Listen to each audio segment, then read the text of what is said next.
Tasmanian fire threat is still continuing. I'm going to cover the details of what is to come in terms of the weather for that. A big cool change is on the way for southern Australia. That will impact on the fires.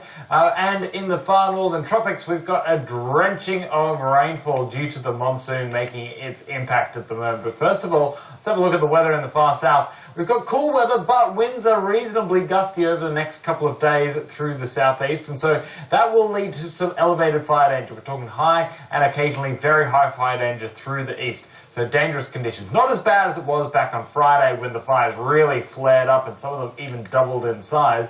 But in terms of what's to come into Tuesday, winds will calm down, but temperatures will rise a little bit. But on Wednesday, the winds will pick up and the temperatures will rise. And so it looks like the peak in fire danger on Wednesday. And notice over the mainland, we'll have even hotter temperatures once again. It won't be as hot as what we've seen in the previous heat waves coming through, so we're not talking about the extreme heat for the mainland, but it will be pretty hot on Wednesday as this system comes on through. It'll bring a cool change though, and it's a very substantial cool change, dropping temperatures into the teens. That's that blue shading there, even overnight into the low teens across southern parts of Victoria. But even in the afternoon on Thursday, maximum temperatures will be close to 20 degrees or even below in some areas. And we'll still see some gusty winds across Tasmania, but it will be much cooler and there's some rain coming through. So into Friday, you can see cool weather lingering on across southern Australia. It will even impact on Brisbane. We'll finally see weather below 31 degrees.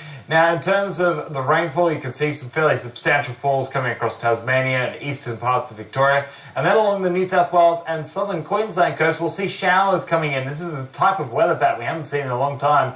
Onshore winds bringing showers that will be bringing some much needed relief and a drop in temperatures. Meanwhile, up in the far north, that's where we've got heavy rain, particularly for the far northern tropics, and spreading down into parts of central Queensland into the start of the working week as well, with heavy falls from the Townsville to Mackay area. We'll still see some heavy rain up around Cairns and Cooktown as well, but there's no longer as much confidence that the heavy rain will spread over to the far west of Queensland. Still, Mount Isa will definitely pick up some rain, but it may not be pushing all the way into eastern parts of the Northern Territory. So there's still some models indicating that, which is why we've got some pretty dark shading into that region, but it's definitely not guaranteed rainfall.